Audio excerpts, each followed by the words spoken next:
Famílias enlutadas se reúnem na Times Square para a conscientização sobre a droga sintética fentanil. Governo da Flórida recorre da decisão da Justiça Federal de encerrar as atividades do Centro de Detenção Alligator Alcatraz. No Brasil, CPMI, que vai investigar as fraudes do INSS, começam os trabalhos na terça-feira. Presidente Trump anuncia o dia do sorteio da fase de grupos da Copa do Mundo 2026. O Brasil News começa agora. Can I keep it?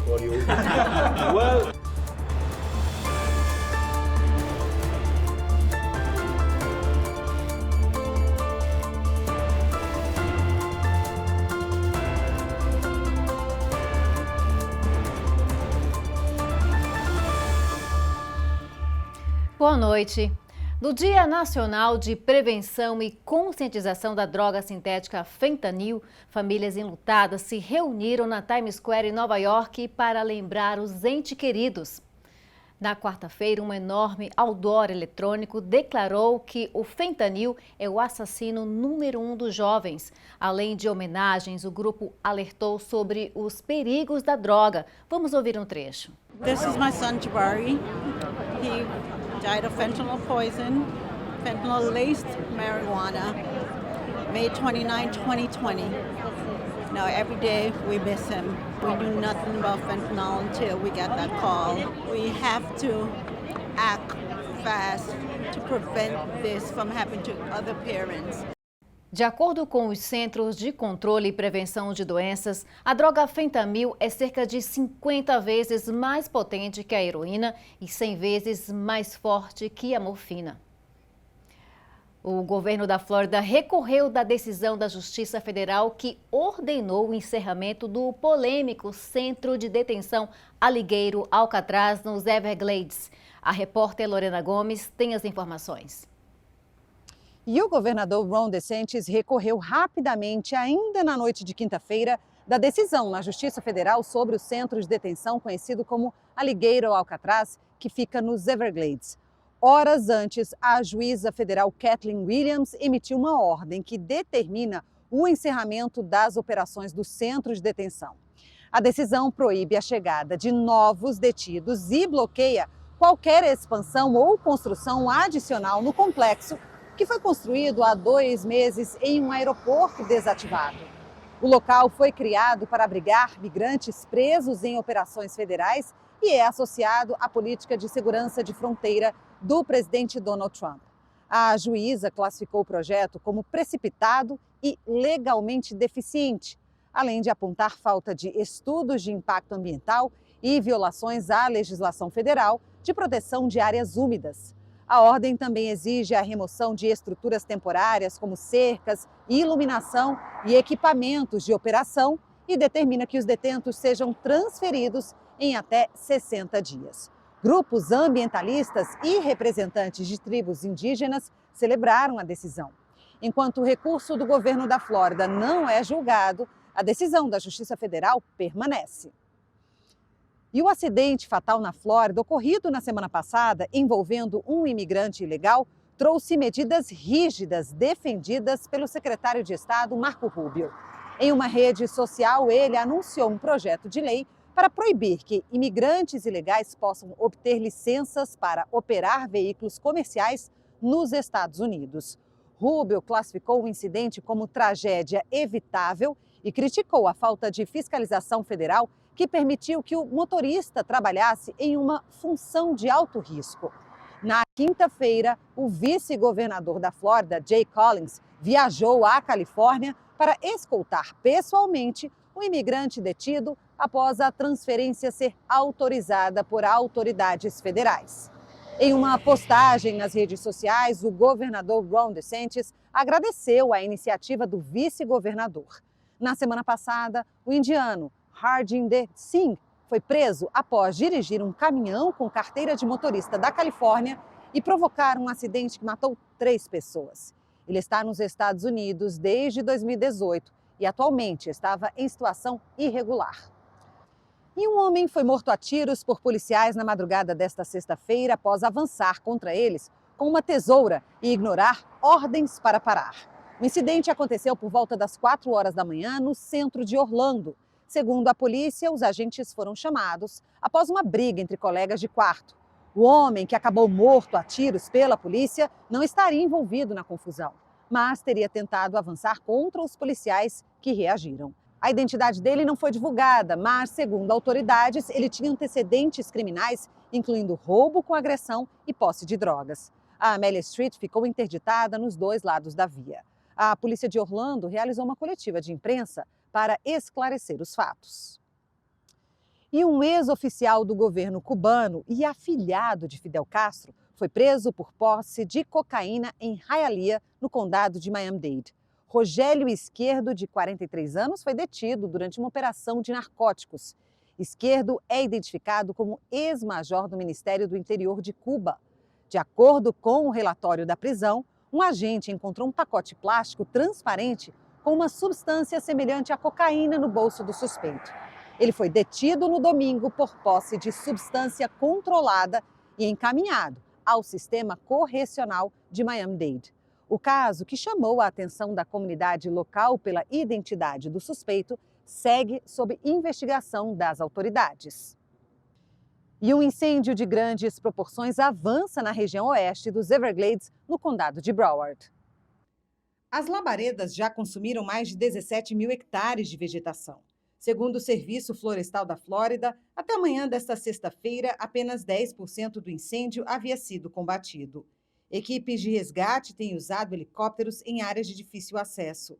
A fumaça espessa provocou alerta de qualidade do ar nos condados de Broward e Miami-Dade, com redução de visibilidade na rodovia I-75.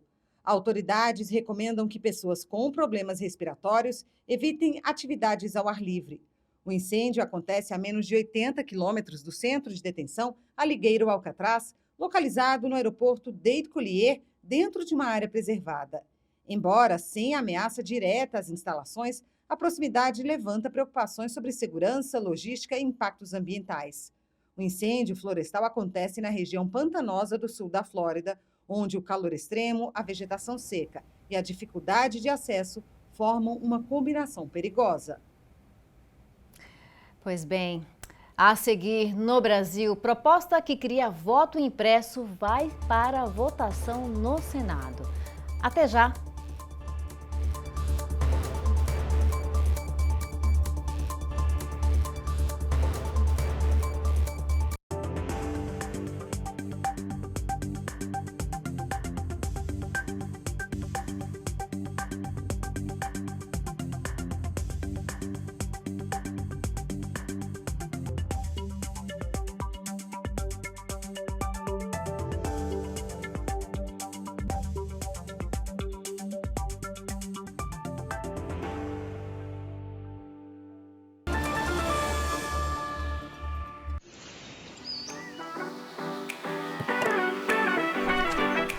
O açaí Triunfo é sua fonte de energia natural e saborosa.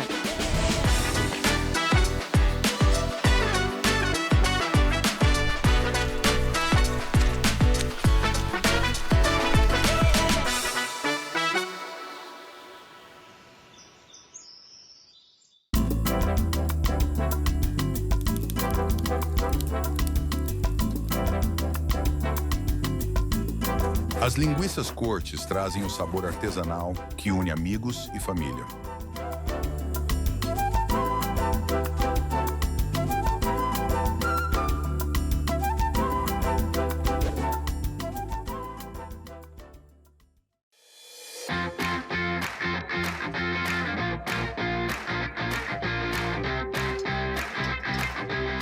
Mimoso traz para a sua mesa o autêntico sabor de Minas Gerais.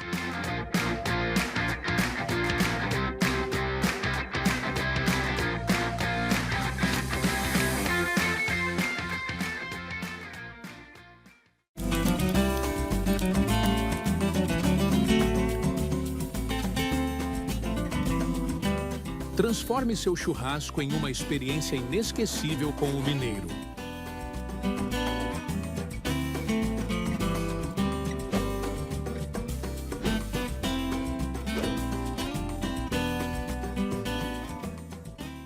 Fala, meu povo! Estamos começando mais um episódio do Salto Alto Podcast, com essa série na América.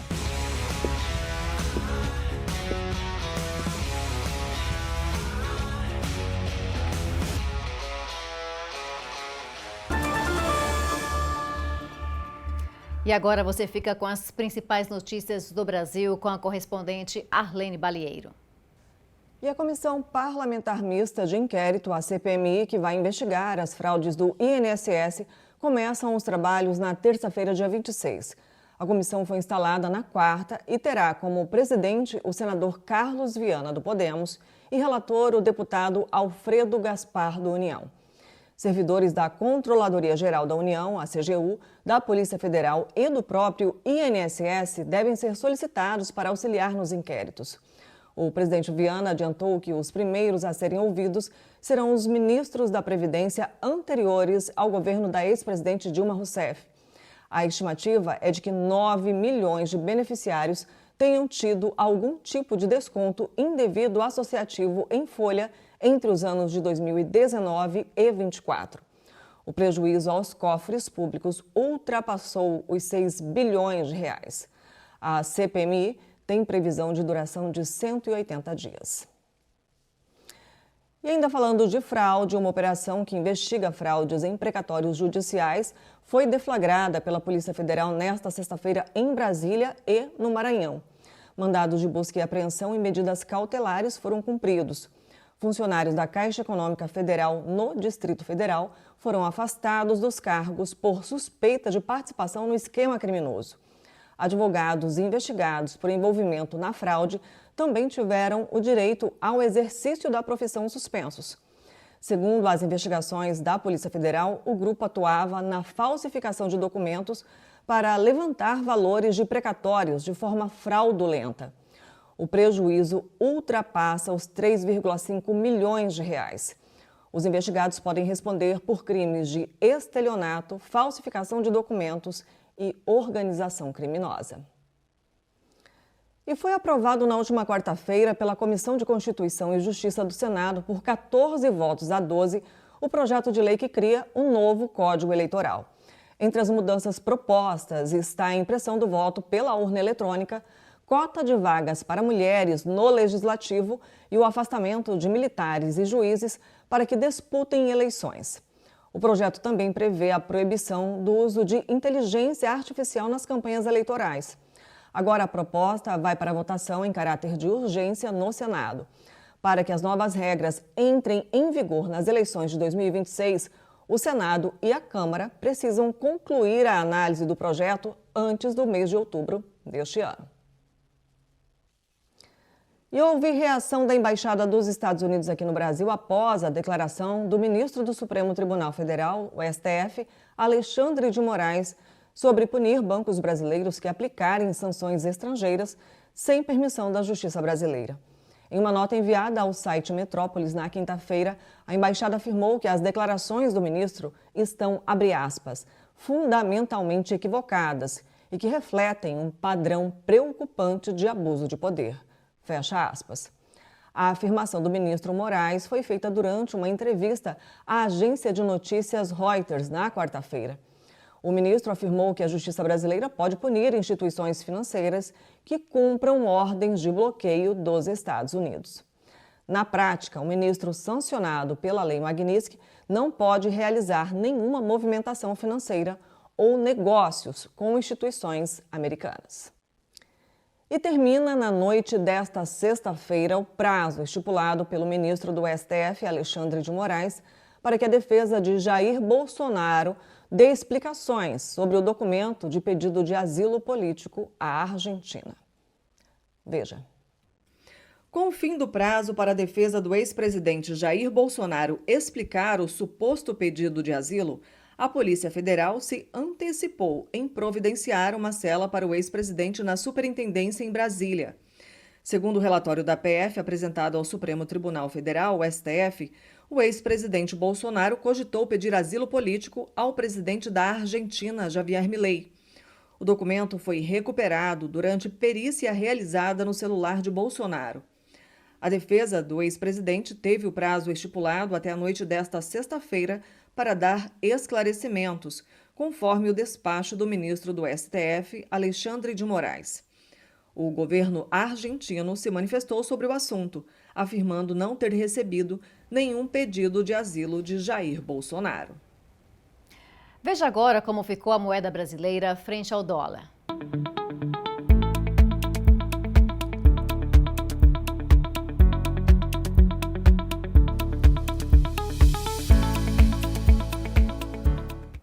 E agora a gente muda de assunto porque o presidente da FIFA, Gianni Infantino, visitou o Salão Oval da Casa Branca nesta sexta-feira.